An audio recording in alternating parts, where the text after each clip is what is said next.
las Olimpiadas de París, en el año 1924, ocurrió un hecho inusual que se dio a conocer ampliamente gracias a una película que quizás algunos recuerdan aquí, Carros de Fuego.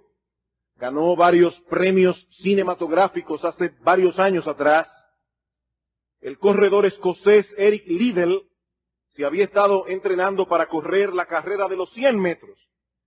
Y comentaristas de toda Gran Bretaña lo daban por seguro ganador en ese renglón. Pero unos meses antes de las Olimpiadas, Liddell se enteró de que las eliminatorias de los 100 metros iban a ser en domingo. Y como él era cristiano, se negó rotundamente a participar en esa competencia. Él estaba convencido por la Escritura que el día del Señor debía ser respetado, que el domingo debía ser dedicado a la adoración a Dios en una forma especial y que él no debía competir en ese día. Cuando se dio a conocer la noticia de que este gran corredor no iba a correr por esa razón, muchos se quedaron estupefactos y aún personas que lo alababan como atleta comenzaron a criticarlo y a decir que él estaba loco. Pero Liddell no estaba dispuesto a negociar sus principios y a ir en contra de su conciencia. Tampoco aceptó participar en las carreras de relevo para la cual ya había calificado porque las eliminatorias también eran el domingo. Finalmente aceptó el reto de correr la carrera de los 400 metros. Esa no había problemas. Pero era una carrera para la cual él no tenía mucha experiencia. Y no solo ganó el primer lugar, no solo ganó la medalla de oro, sino que de paso estableció un récord mundial, recorriendo la distancia en 47.6 segundos. El corredor más cerca que él tenía quedó a 5 yardas de distancia. Dios honró la integridad de ese hombre, porque no estuvo dispuesto a ceder ante la presión de las autoridades olímpicas, ni de la prensa, ni del público en general. Él estaba convencido de que era necesario obedecer a Dios antes que a los hombres. Un detalle interesante de esta historia, que no aparece en la película, es que ese domingo en que se llevaron a cabo las eliminatorias, Eric Liddell estaba predicando la palabra de Dios en una iglesia de París. No solo no corrió ese día, sino que allí en Francia, en medio de las Olimpiadas, él estaba donde debía estar, en la casa de Dios, con el pueblo de Dios, adorando a Dios. Terminó su vida como misionero en la China, donde fue asesinado por los comunistas en el año 1945. Queridos hermanos, si hay algo que la Iglesia de Cristo necesita en estos días, son hombres así.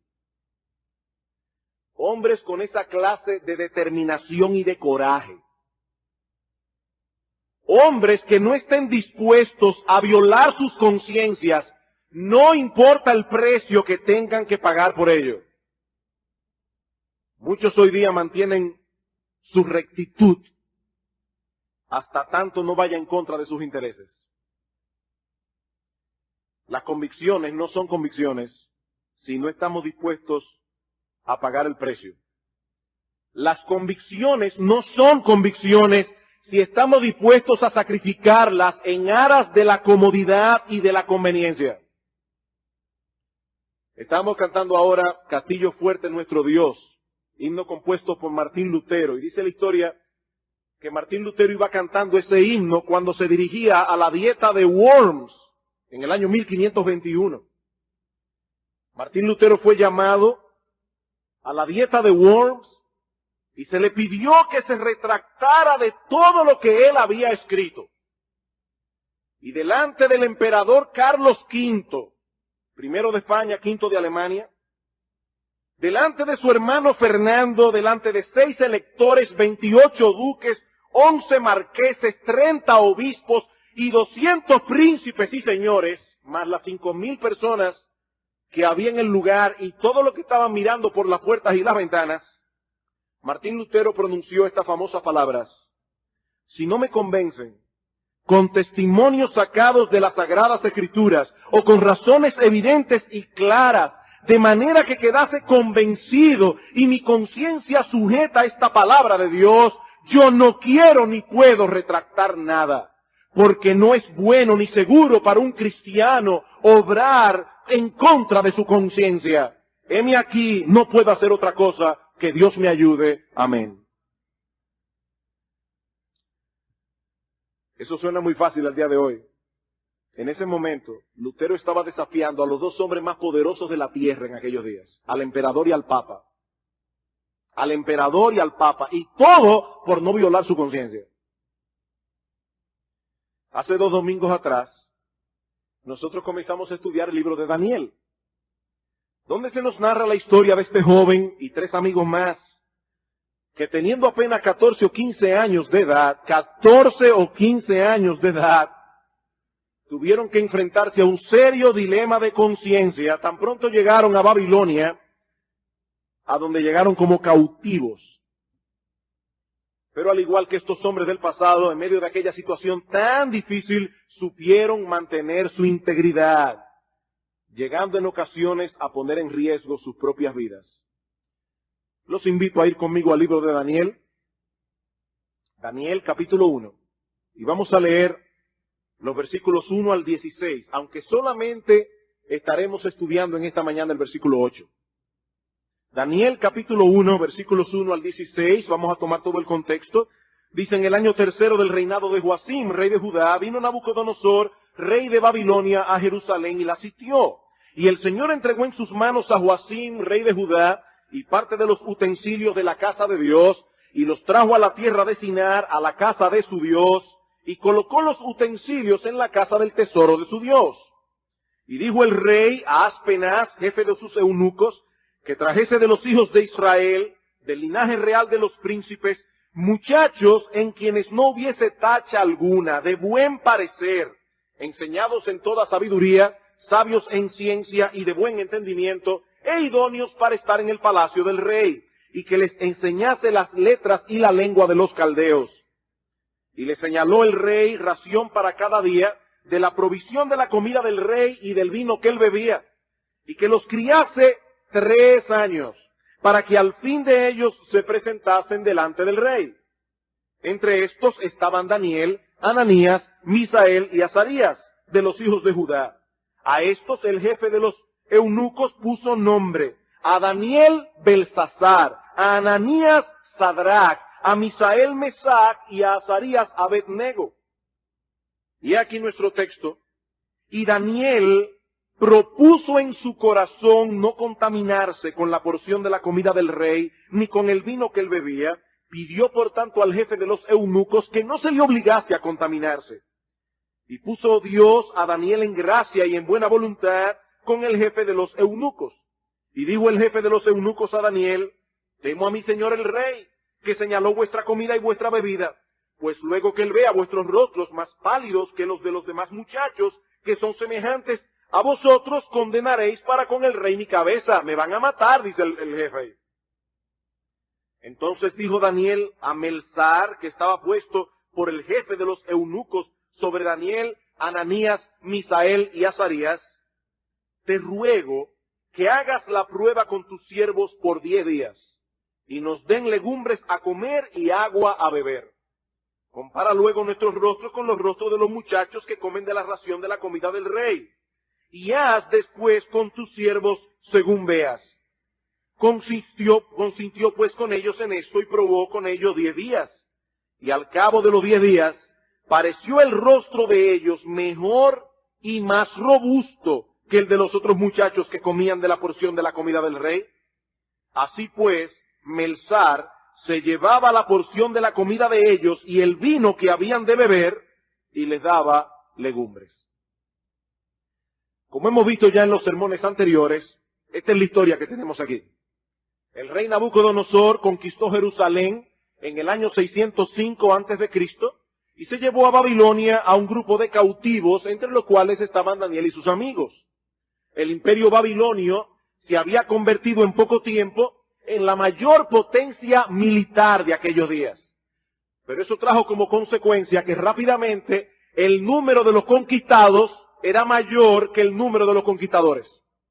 Por eso Nabucodonosor diseñó una estrategia genial para poder mantener su reino bajo control. Reclutar a un grupo de jóvenes de las naciones cautivadas y entrenarlos de tal manera que llegaran a pensar, a sentir y a actuar como babilonios. Nabucodonosor sabía que si moldeaba desde temprano el carácter de estos jóvenes y les cambiaba su forma de pensar, él tendría en sus manos siervos leales que le ayudarían eficazmente en el control de su reino. ¿Y cuál fue la estrategia que Nabucodonosor usó para lograr sus propósitos? Bueno, el domingo pasado vimos que él hizo al menos 4 cosas. En primer lugar, los hizo pasar por un proceso de aislamiento. Con apenas 14 o 15 años de edad, los desligó de sus padres y los desligó de su pueblo. En segundo lugar, los hizo pasar por un proceso de adoctrinamiento. Dice el texto que por 3 años estuvieron recibiendo una educación especial. No hay nada de malo en una buena educación. Eso es algo que todos nosotros debemos procurar en la medida de nuestras posibilidades y de nuestra vocación. Pero aquello era más que simple instrucción académica. Estos jóvenes estaban siendo adoctrinados. Estos jóvenes estaban siendo llevados a pensar no como judíos, sino como babilonios. En tercer lugar, el rey los hizo pasar por un proceso de asimilación. Se los llevó a vivir al palacio real y ordenó, dice el texto, que se les diera de la misma comida que él comía y del vino que él bebía. Así asimilarían más rápidamente el estilo de vida de la corte real en Babilonia. Eso era parte del proceso. Pocas cosas atrapan más rápido el corazón de un hombre que la buena vida. El exceso de los lujos, el exceso de placeres, el exceso de deleites, eso atrapa y mina el corazón de un hombre. Y finalmente, Nabucodonosor los hizo pasar por un proceso de reidentificación. Dicen los versículos 6 y 7 que hasta los nombres de estos muchachos fueron cambiados para desconectarlos por completo de su pasado religioso y conectarlos más bien con los dioses de Babilonia. Y es en medio de este proceso de babilonización que Daniel toma una determinación. Versículo 8. Y Daniel propuso en su corazón no contaminarse. En el resto de la historia nosotros vemos que los amigos de Daniel estaban con él en esta resolución. Dice más adelante que la comida que Daniel comía era la misma que comían sus amigos. Ellos también pasaron por ese proceso. Es probable que Daniel haya sido el primero en tomar esta resolución y luego sus amigos siguieran su ejemplo. No lo sabemos. El punto es que estos jóvenes determinaron que no se iban a contaminar comiendo la comida del rey y así marcaron una diferencia en la historia del pueblo de Dios mientras estaban cautivos en Babilonia. Y es esta resolución la que yo pretendo considerar con ustedes en el sermón de hoy. Y muy probablemente el próximo domingo, no creo que me dé el tiempo para cubrir este material por completo. Y vamos a contemplar esta resolución desde varios ángulos distintos. Veamos en primer lugar la naturaleza de esta resolución. La naturaleza de esta resolución. Dice en el versículo 8, y Daniel propuso en su corazón no contaminarse. Esto no fue algo impuesto de afuera. Nadie obligó a Daniel a tomar esta decisión. Él propuso en su corazón que no se contaminaría con la comida del rey. Y la idea que esta palabra comunica es la de determinar solemnemente una cosa. Fijar un propósito con firmeza. Enraizarlo en el corazón. Este no es el tipo de resolución que tomamos muchas veces cuando llega el año nuevo. Ahora en adelante, el año que viene, voy a hacer esto y voy a hacer aquello. Llega enero y más o menos, llega febrero Y ya nos olvidamos de eso hasta que llega diciembre otra vez y volvemos a tomar otras resoluciones. No, la resolución de Daniel no fue así. Daniel estaba determinado a no dejarse contaminar bajo ninguna circunstancia. Esta palabra hebrea que aparece en Daniel capítulo 1, versículo 8, aparece en otros pasajes de las Escrituras. Y es interesante notar su significado en otros textos porque puede arrojarnos luz para saber qué fue lo que Daniel hizo. Por ejemplo, en Éxodo, el libro de Éxodo capítulo 5, nosotros tenemos la historia de Moisés cuando se aparece delante de Faraón y le dice, mira, Dios me ha mandado aquí para decirte que dejes ir a mi pueblo. Y Faraón se molesta y le dice, ustedes son unos vagos, ustedes lo que no quieren es trabajar, ahora yo se lo voy a poner peor. Y dice en el versículo 6 de Éxodo capítulo 5, y mandó Faraón aquel mismo día a los cuadrilleros del pueblo que lo tenían a su cargo y a sus capataces diciendo, de aquí en adelante no daréis paja al pueblo para hacer ladrillo como hasta ahora, no, vayan ellos y recojan por sí mismos la paja y les impondréis, aquí está la misma palabra hebrea de Daniel 1:8, y les impondréis la misma tarea de ladrillos que hacían antes y no las disminuiréis nada. Porque están ociosos, por eso levantan su voz diciendo, vamos y ofrezcamos sacrificios a nuestro Dios. Les impondréis la misma tarea de ladrillos. Esto no fue una sugerencia de Faraón, esto no fue un consejo, esto fue una imposición autoritativa. El hombre más poderoso de la tierra en aquellos días había impuesto algo sobre los hijos de Israel. Los judíos tenían que hacer la misma cantidad de ladrillos que hacían antes, aunque no se les facilitara la paja, porque ellos no tenían otra opción. Pues de la misma manera, Daniel impuso algo sobre su propio corazón. Y con la misma firmeza con que los egipcios habrían de vigilar a los israelitas para que hicieran su trabajo, con esa misma firmeza, Daniel iba a vigilar su corazón. Él iba a llevar a cabo lo que se había propuesto. Otro pasaje en el que aparece esta palabra es Deuteronomio capítulo 11. Libro de Deuteronomio capítulo 11. El Señor está aquí prometiendo bendición al pueblo de Israel si ellos obedecían su ley. Pero a partir del versículo 16 les dice lo que les va a ocurrir si no obedecen. Dice, guardaos pues que vuestro corazón no se infatúe y os apartéis y sirváis a dioses ajenos y os inclinéis a ellos. Y se enciende el furor de Jehová sobre vosotros y cierre los cielos y no haya lluvias ni la tierra de su fruto y perezcáis pronto de la buena tierra que os da Jehová. Por tanto, y aquí está la palabra, pondréis, esta es la misma palabra hebrea que se traduce en Daniel propuso, pondréis estas mis palabras en vuestro corazón y en vuestra alma, y las ataréis como señal en vuestra mano, y serán por frontales entre vuestros ojos, y las enseñaréis a vuestros hijos, hablando de ellas cuando te sientes en tu casa, cuando andes por el camino, cuando te acuestes, cuando te levantes, y las escribirás en los postes de tu casa y en tus puertas, para que sean vuestros días y los días de vuestros hijos tan numerosos sobre la tierra que Jehová juró a vuestros padres que les había de dar, como los días de los cielos sobre la tierra. Pondréis estas mis palabras en vuestro corazón, dice en el versículo 18. La versión de las Américas dice, grabad pues estas mis palabras en vuestro corazón. Grabadlas en vuestro corazón. Ellos debían imprimir esas palabras en sus corazones, implantarlas firmemente en sus almas, fijarlas en su memoria, tomarlas con seriedad. Ese es el significado de esta palabra que aparece en nuestro texto. Es una especie de voto lo que Daniel hizo delante de Dios. Un voto. Bien ponderado, hecho con detenimiento.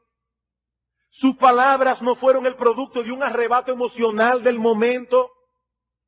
Generalmente cuando las personas van a retiros religiosos, entran en una especie de emocionalismo peligroso.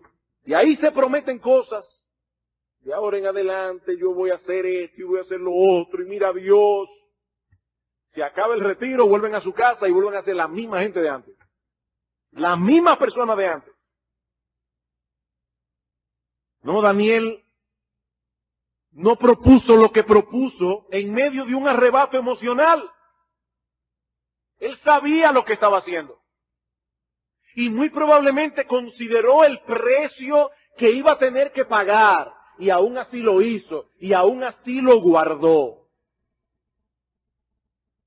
Por otra parte, es bueno observar que la resolución de Daniel fue muy específica. Muy específica. No me voy a contaminar con la comida del rey.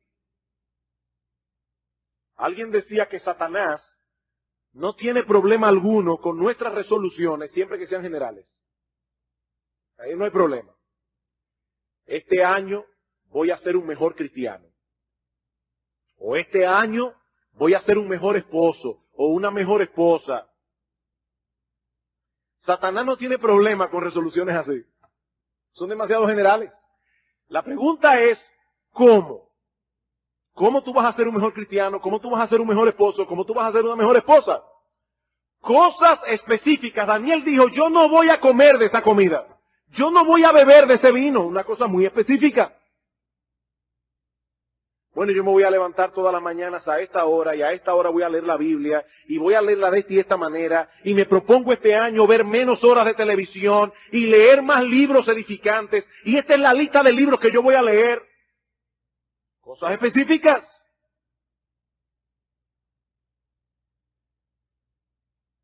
Hermanos, ese tipo de resolución no es legalismo. Eso no es legalismo, eso es tomar en serio la vida cristiana. Algunas personas ven el ejemplo de hombres como Daniel o de Jonathan Edwards, que a los 20 años de edad escribió 70 resoluciones de cómo él habría de vivir su vida y la tomó bien en serio. Y cuando nosotros vemos cristianos así, somos tentados a pensar, ¿y por qué hay que ser tan exagerado?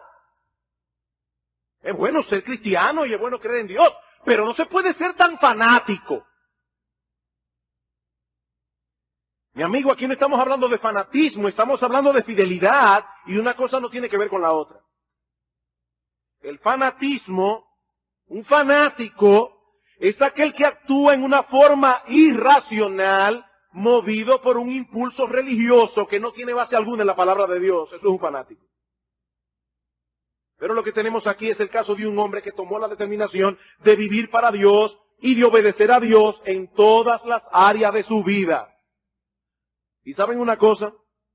Mirándolo bien, esa es la única manera racional de vivir. Esa es la única manera racional de vivir. Mi amigo, ¿quién es el autor de todas las cosas, incluyendo tu propia vida? ¿Quién es?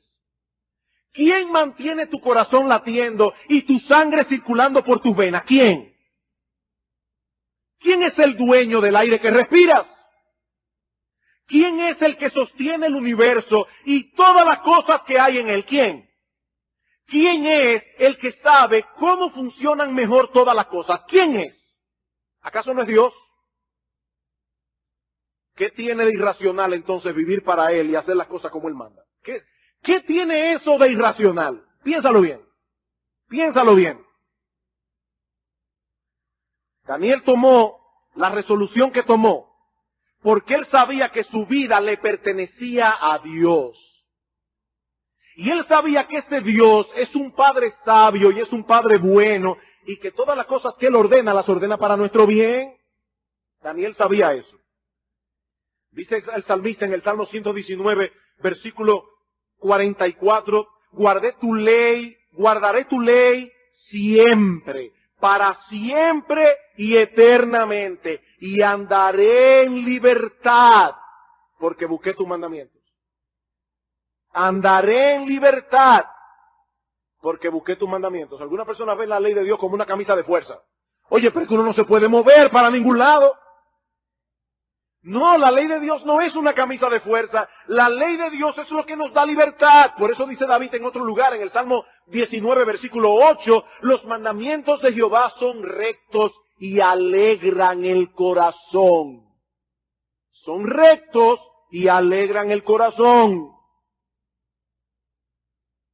Daniel sabía eso. Que servir a Dios y hacer su voluntad era mejor que servir al diablo y hacer la voluntad suya. Él sabía eso. Y el que no le sirve a Dios le sirve al diablo, no hay otra alternativa. Todo está en a quién escogemos servir. Pero Daniel sabía que era mejor servirle a Dios. Daniel sabía que era mejor hacer las cosas como Dios dice, no como el diablo dice. No como el mundo dice, no como mi depravado corazón dice. Él sabía que con Dios no se pueden tener medias tintas. No, con Dios no. Hay que amarle con todo el corazón, con todo el alma, con toda la mente y con toda la fuerza. Cristo dice que ese es el primer mandamiento. El primero de todos. Bueno, Daniel decidió amar a Dios con todo el corazón, con todo el alma, con toda la mente y con todas sus fuerzas. Por eso tomó la resolución que tomó. Y estuvo dispuesto a pagar el precio que pagó. Habiendo visto la naturaleza de su resolución, que no fue un voto de año nuevo, ni de retiro espiritual, no, fue una decisión consciente, sopesada, tranquila, hecha con determinación, bien específica. Veamos ahora en segundo lugar la razón de su resolución. Vimos la naturaleza, veamos ahora su razón. ¿Cuál fue el motivo por el cual estos jóvenes rehusaron comerse la comida del rey? ¿Cuál era el problema? ¿No protestaron cuando los llevaron a vivir al palacio?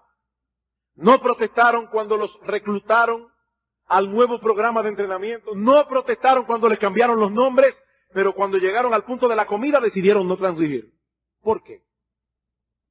¿Por qué? Bueno, la verdad es que nuestro texto no da una razón específica.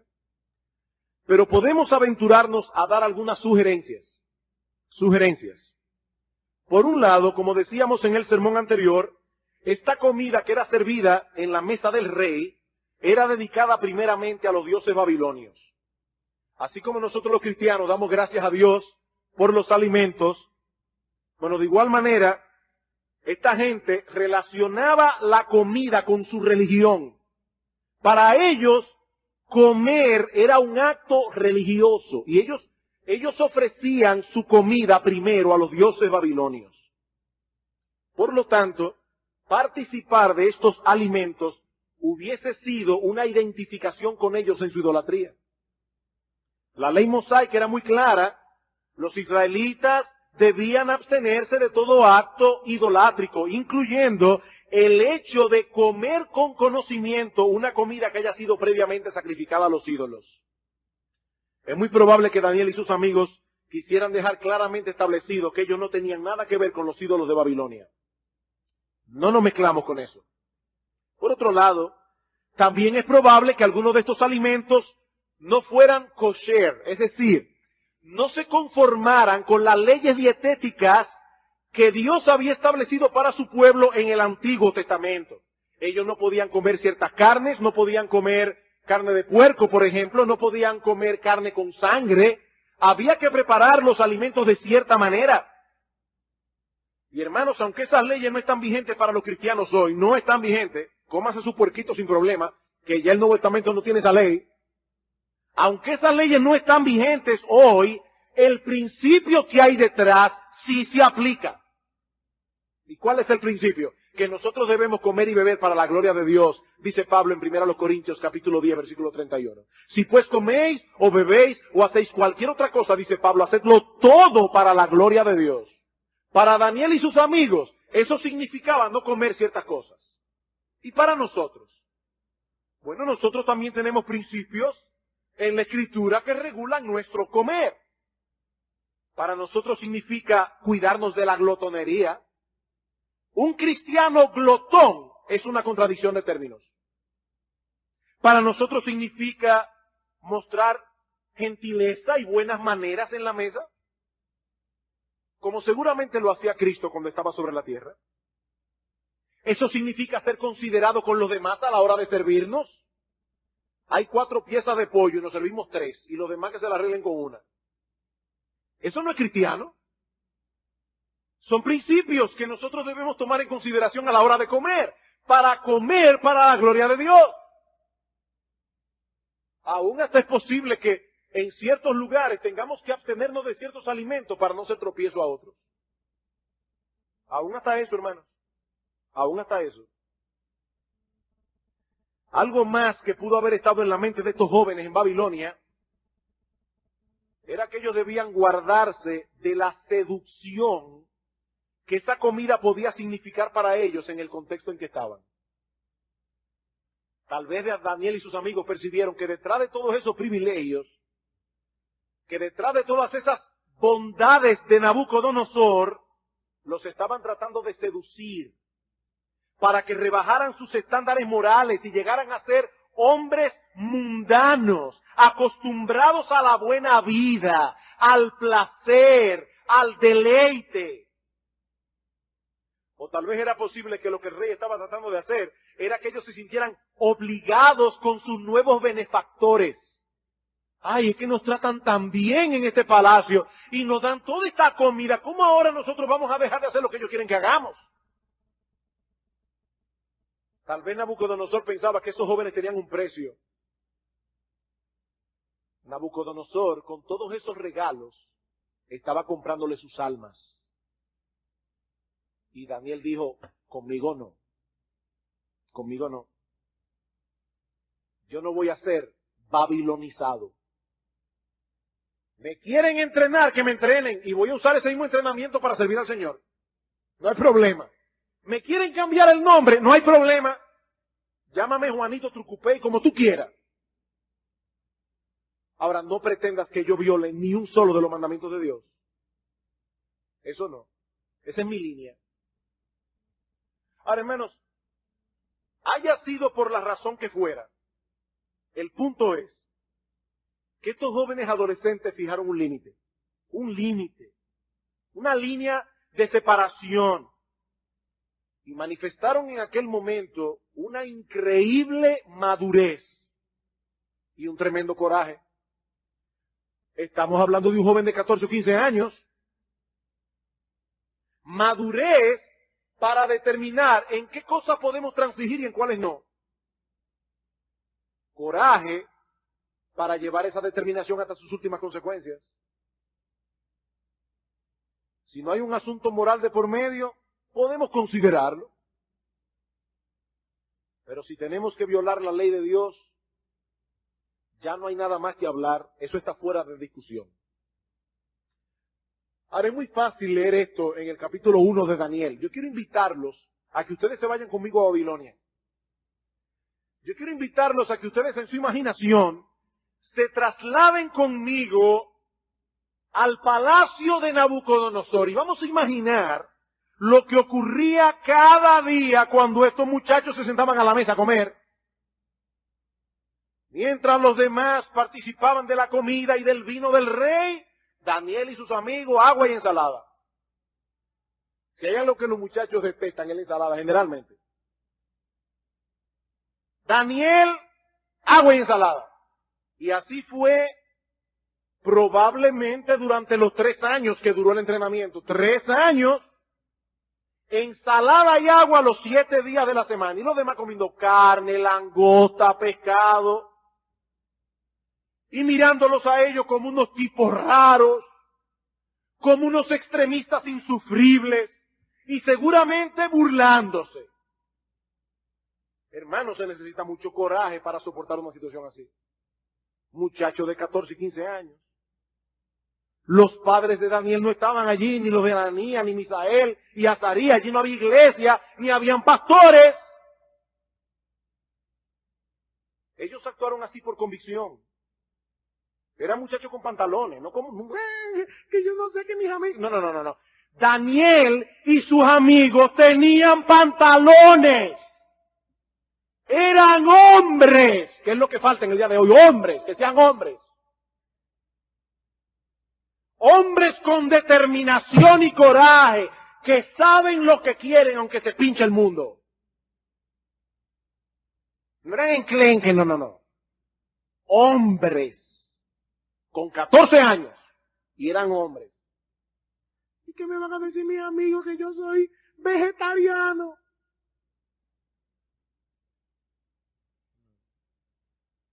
A Daniel no le importaba eso. Lo único que a él le importaba era obedecer a Dios y cumplir con su ley moral. Ese es el punto aquí. Seguramente esta comida que llegaba del palacio, de la mesa del rey, era extremadamente deliciosa y muy bien presentada, seductoramente presentada. Y tal vez los muchachos en su maldad se esmeraban en hacer notar la diferencia de menú. Fulanito, pásame el pedazo de puerco. Oye, bueno que está. Y Daniel ahí con su ensalada. Todos los días en eso. Hermanos, yo vuelvo y repito, es muy fácil leer el libro de Daniel y verlo aquí, pero vamos a ponerme en el lugar de esos muchachos. Si hay algo que causa roncha en un individuo cobarde y dispuesto a sacrificar sus convicciones, es encontrarse con uno que no está dispuesto a sacrificarlas. Mire, si hay algo que le molesta a un cobarde, es un tipo valiente. Y yo estoy seguro que todos esos cobardes que habían en Israel estaban molestos con Daniel y sus amigos. ¿Saben por qué? Porque Daniel y sus amigos le hacían ver claramente su cobardía, en silencio y tranquilito. Le hacían ver su cobardía. Y eso molesta. ¿Por qué ustedes creen que aún en la misma iglesia las personas menos fieles critican a los fieles? ¿Por qué? Porque les molesta. Es que molesta, eso causa roncha. Extremista, legalista, quiquilloso, todas las palabras habidas y por haber, todo para no aceptar el hecho de que ellos son fieles y tú no. Ustedes creen que son más santos que todo el mundo. ¿Qué es lo que pretenden lograr? ¿Que los manden a las barracas otra vez? Todos lo digan eso. Mira, Daniel, piensa bien en la influencia que nosotros podemos tener desde aquí, desde el palacio, cayendo en buena con las autoridades, aún hasta nuestro pueblo va a ser beneficiado con eso. Daniel, piénsalo bien. Y es muy probable que Nabucodonosor haya reclutado jóvenes de otras naciones. Y yo me imagino a estos jóvenes diciendo, pero ven acá, ustedes son 4, y todos los demás son israelitas igualitos que ustedes, y comen de la comida del rey, porque ustedes no lo hacen. Oye, eso sí es una cosa difícil de soportar. Pero fulano también es evangélico. Y él hace esto, muchísimas cosas mundanas. Y mira, él es evangélico, igualito que tú.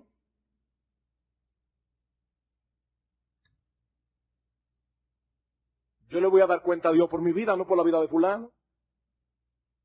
¿Ustedes se imaginan a Daniel en este show todos los días? Todos los días. Y no se dieron. Permanecieron firmes en su determinación hasta el fin. 1 semana, 2 semanas, 1 mes, 6 meses, 1 año, 1 año y medio, 3 años. Y Daniel y sus amigos con la misma determinación. Ellos se alinearon con la palabra de Dios. No se volvieron unos excéntricos, pero manifestaron claramente que eran distintos. Eran distintos. En todo lo demás, nosotros participamos con ustedes como personas civilizadas. Pero tenemos un límite, la ley moral de Dios. Esa parte no es negociable. Queridos hermanos, ¿cuántos de nosotros estamos dispuestos a pagar ese precio? Niños que me escuchan esta mañana, jóvenes, algunos de ustedes profesan la fe.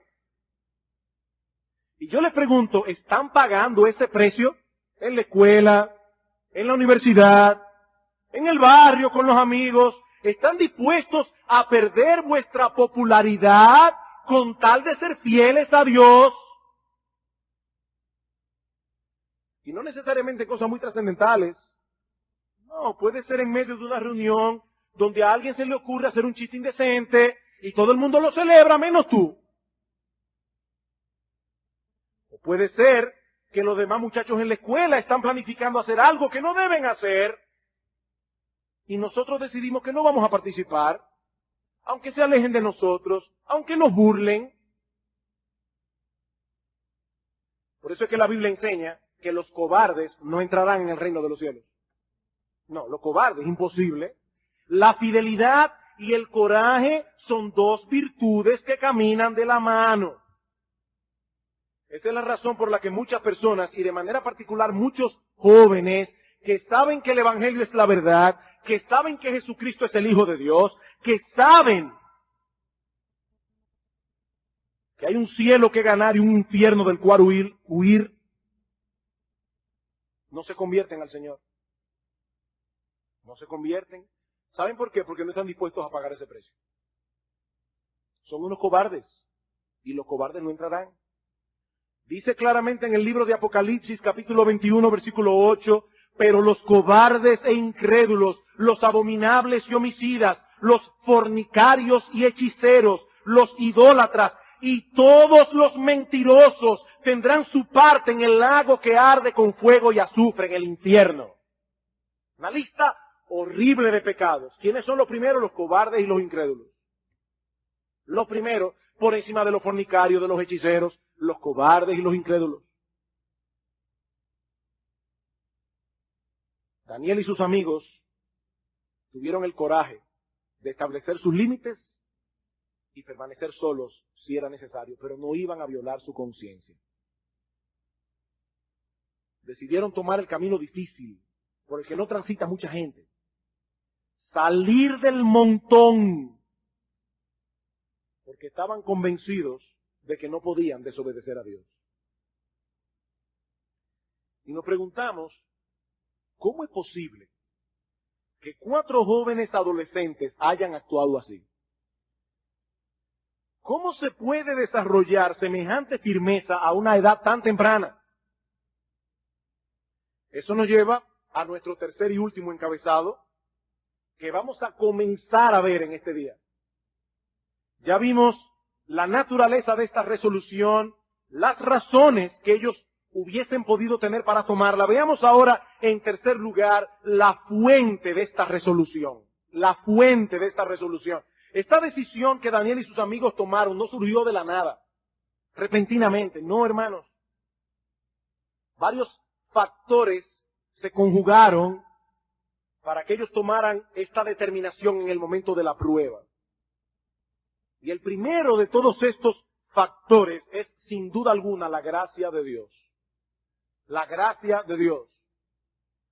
Estos jóvenes hicieron lo que hicieron porque la gracia de Dios había obrado en ellos, transformando sus corazones y moviéndoles a obrar con firmeza. Daniel no era un superhombre. Era un pecador, redimido por gracia. Y por esa misma gracia fue capacitado por Dios para obedecerle y serle fiel. Daniel hubiese podido pronunciar las mismas palabras que el apóstol Pablo escribió cientos de años más tarde en 1 Corintios capítulo 15 versículo 10. Por la gracia de Dios yo soy lo que soy. Y su gracia no ha sido en vano para conmigo. Dice Pablo, yo no soy un superhombre. No me miren a mí, no me adoren a mí. Porque todo lo que yo he hecho, dice Pablo, lo he hecho por la única y pura gracia de Dios. La gracia de Dios. Ningún hombre tiene capacidad en sí mismo para serle fiel a Dios. Ningún hombre. Separados de mí, dice el Señor en Juan capítulo 15, versículo 5, nada podéis hacer. Y el mismo apóstol Pablo dice en Filipenses capítulo 2, versículo 13, que es Dios quien produce en nosotros tanto el querer como el hacer por su buena voluntad. Es Dios. Por lo tanto, cuando somos fieles y obedecemos a Dios, que a Él sea la gloria, no a nosotros. No a nosotros. Fuera de la gracia que Dios da, queridos hermanos, somos menos que nada. Menos que nada. Esa gracia no solo es la fuente de nuestra salvación, sino también la fuente de nuestra santificación. Y Daniel fue capacitado por esa bendita gracia que no solo estaba disponible para él. Mi hermano, esa gracia está disponible para todo cristiano. ¿Acaso no dice en Juan capítulo 1, versículo 16, que de la gracia de Cristo tomamos todos y gracia sobre gracia? Y me fascina ese texto por la manera como está escrito en el original. Porque lo que el original dice literalmente es gracia contra gracia. Ustedes van a la playa y se dan cuenta que viene una ola, y cuando esa ola está a punto de retirarse, viene otra y rompe con ella. Bueno, la idea del texto griego es exactamente la misma. Gracia sobre gracia, gracia contra gracia. Una ola de gracia se va y viene otra, y viene otra, y viene otra. ¿Y qué es la gracia?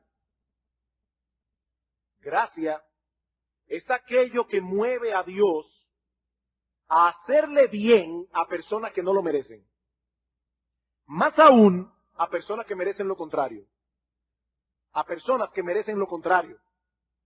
Por eso es que en la Biblia, gracia es opuesto a obras. La gracia y la obra son opuestos. Cuando hacemos un favor a alguien que lo necesita, eso es misericordia. Ahora, si esa persona nos ha hecho mal y merece un castigo y aún así le hacemos bien, eso es gracia. Eso es gracia. En otras palabras, no solo es aquello que se le otorga al que no tiene méritos, sino aquello que se le otorga al que tiene demérito. Al que tiene demérito. Tiene deuda. Esa es la idea. Por ejemplo, la Biblia enseña que la salvación es por gracia. Dice Pablo en Efesios capítulo 2, versículo 8, porque por gracia sois salvos por medio de la fe. Y esto no de vosotros, porque es un don de Dios, es un regalo de Dios. No por obras, dice Pablo, para que nadie se gloríe. Nadie se va a salvar por sus obras. Nadie merece ser salvo. Merecemos más bien ser condenados por nuestros pecados. Pero basado en la obra que Cristo hizo en la cruz del Calvario y movido por su gracia, Dios otorga gratuitamente el perdón de los pecados a todo aquel que cree en su Hijo, nuestro Señor Jesucristo. Eso es gracia. Pues esa misma gracia que nos salva también está a nuestra disposición para darnos la capacidad de resistir la tentación y ser santos. Todo cuanto necesitamos para nuestra salvación y santificación procede de la mano de Dios. Y Él lo concede por gracia. ¿Saben, hermanos, por qué muchos cristianos no guardan sus resoluciones? De ahora en adelante, mira, yo voy a hacer esto, y voy a hacer aquello, y voy a hacer lo otro. Y no lo guardan. ¿Saben por qué? Bueno, por muchas razones, pero una de ellas es porque pretenden ser fieles en su propia fuerza. Pretenden ser fieles a Dios en sus propias fuerzas. Olvidan la necesidad que tienen de la gracia de Dios para seguir siendo obedientes. ¿Qué pasó con el apóstol Pedro la noche que Cristo fue arrestado? Que el Señor dice, óigame bien, todos ustedes van a escandalizarse de mí, me van a negar. Y ahí viene el apóstol Pedro. Mira, Señor, aunque todos ellos te nieguen, yo nunca te negaré. Tal vez los demás sí, ellos son raros, Señor, y son medio infieles, pero yo negarte, imposible. Imposible. Mira, Señor, me pueden golpear, quitar la vida, meterme en la cárcel, lo que quieran, yo nunca te negaré. Y Cristo dice, Pedro, antes que el gallo cante, me negarás 3 veces. ¿Qué le pasó a Pedro? Se infatuó. El Señor había dicho, velad y orad para que no entréis en tentación. Velen y oren. Y Pedro dijo, no, es que yo no tengo necesidad de eso. Yo me conozco, Señor, que yo sería incapaz de hacer eso.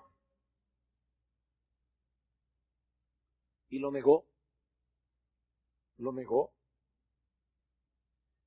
Como alguien ha dicho, necesitamos la ayuda divina para hacer resoluciones correctas, pero mucho más para mantenerlas. Necesitamos la ayuda divina para hacer resoluciones correctas, pero mucho más para mantenerlas. Por eso es que el Señor dijo a sus discípulos esa noche, velad y orad para que no entréis en tentación. El espíritu a la verdad está dispuesto, pero la carne es débil. Yo quiero hacer esto y quiero hacer lo otro y esto otro, dice Cristo, sí, pero la carne es débil. Tú no puedes hacerlo en tus propias fuerzas. Hermanos, si hay algo que distinguió a Daniel a lo largo de su vida, es que fue un hombre de oración.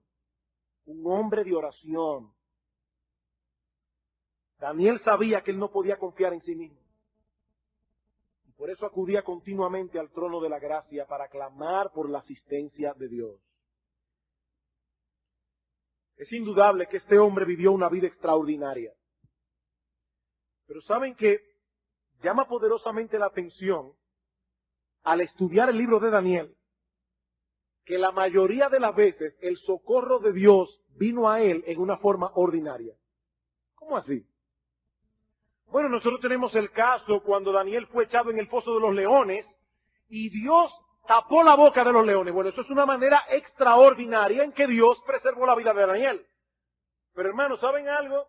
Esa fue la única vez que en el libro aparezca que Dios haya preservado la vida de Daniel con un milagro. La única vez. Y en el caso de sus amigos, cuando fueron echados en el horno ardiendo, pero Daniel no estaba allí. En el resto del libro lo que vemos es a Dios guardando a Daniel por medios ordinarios. ¿Y cuáles son esos medios ordinarios? La lectura de la Biblia y la oración. Lean el libro de Daniel y se van a encontrar con un hombre que continuamente estaba estudiando la Biblia y orando. Y no era un vago. No se olviden que Daniel era un hombre de Estado. Sirvió en el imperio babilónico bajo el reinado de Nabucodonosor, bajo el reinado de Belsasar. Vinieron los medopersas y Daniel siguió sirviendo en el reinado de Darío y en el reinado de Ciro. No era un vago, pero era un hombre de oración y era un hombre de la palabra de Dios. Medios ordinarios, los mismos medios que tienes tú y que tengo yo. Los mismos medios. Esos son los medios fundamentales que usa Dios cada día para impartirnos su gracia. Esa gracia que necesitamos para seguir corriendo la carrera y no desmayar. Queridos hermanos, de nada sirven las resoluciones sin la ayuda de Dios. De nada sirven. Somos débiles, hermanos, muy débiles.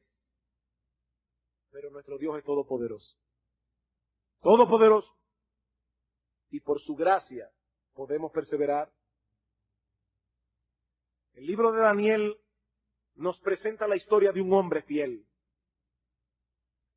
Pero lo que está detrás de esa historia no es la fidelidad de un hombre, es la fidelidad de Dios. No es la fidelidad de un hombre, es la fidelidad de Dios. Que en medio de la apostasía de Israel, en medio de la corrupción de Babilonia, preservó a estos jóvenes y los capacitó para actuar con esa determinación. Queridos hermanos, esa misma gracia está disponible para nosotros hoy. Para que no seamos uno más del montón. Hermanos, hay demasiados cristianos mediocres.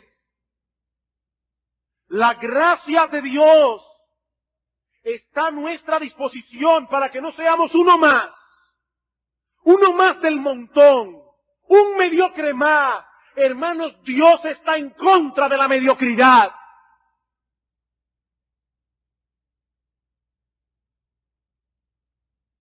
Como predicaba el pastor Salvador hace unos domingos atrás, Dios quiere que nuestras vidas sean vidas de impacto. De impacto. Daniel y sus amigos dejaron huellas profundas en el imperio babilonio y luego en el medo persa. Y más de 2000 años después, todavía estamos nosotros en República Dominicana, una isla del Caribe, hablando de Daniel y sus amigos. 2000 años después. Y yo me pregunto, hermanos, ¿estamos nosotros impactando el medio que nos rodea? ¿Se dan cuenta los demás que nosotros somos distintos? Distintos. ¿Sabemos nosotros diferenciar entre lo negociable y lo no negociable? Tenemos el coraje de vivir a la luz de nuestros estándares cristianos, aunque eso significa ir en contra de lo establecido, ir en contra del statu quo, ir en contra de lo que todo el mundo hace, ir en contra de la opinión de la mayoría. ¿Estamos nosotros dispuestos a pagar ese precio?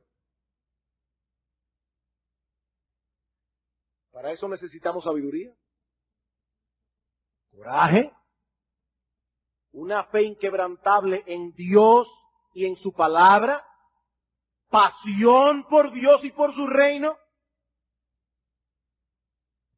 Y todo eso procede únicamente de la gracia de Dios. Supliquemos a Dios cada día que nos conceda su gracia y hagamos uso de los medios a través de los cuales Él ha prometido dispensar su gracia. ¿Qué decía el pastor Eduardo Saladín esta mañana? El perezoso desea y nada alcanza.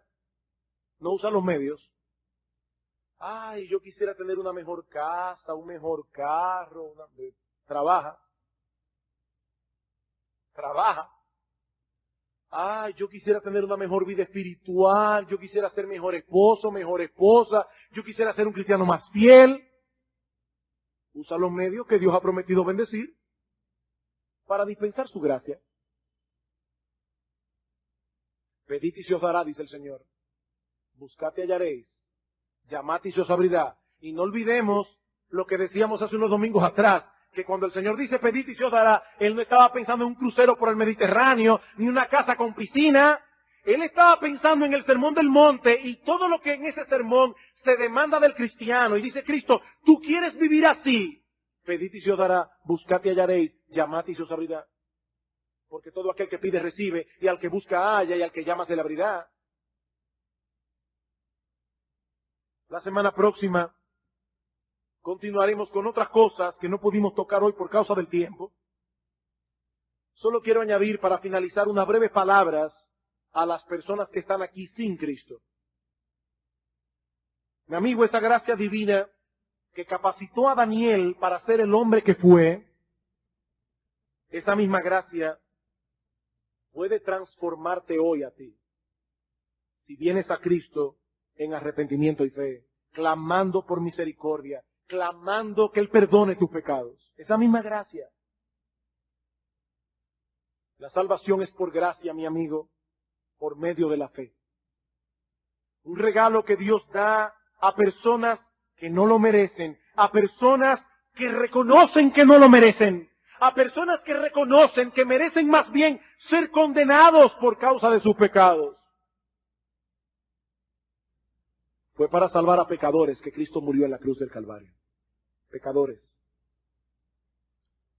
Fue para reconciliar a esos pecadores con Dios.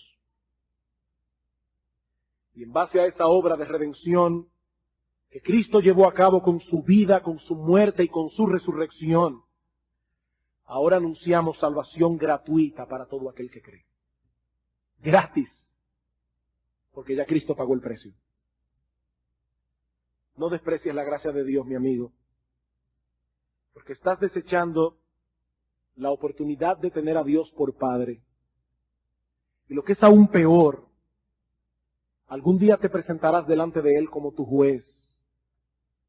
Y no tendrás escapatoria alguna. Ven a Cristo, mi amigo, y pídele que tenga misericordia de ti. Porque a Cristo le deleita tener misericordia.